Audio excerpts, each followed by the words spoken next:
First, open your ID verification option. Tap on it when select your option ID card, passport or driving license.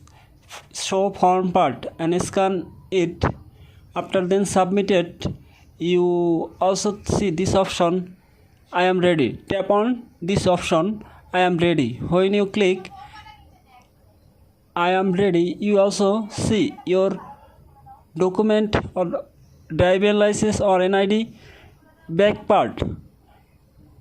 See clear and smoothness. After they are submitting information, wait few seconds. When you wait it, you also see and find your verification submitted. After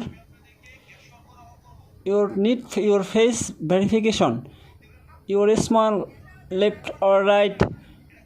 After then submission information, when you wait few seconds, you also see and find this option, thank for you submission.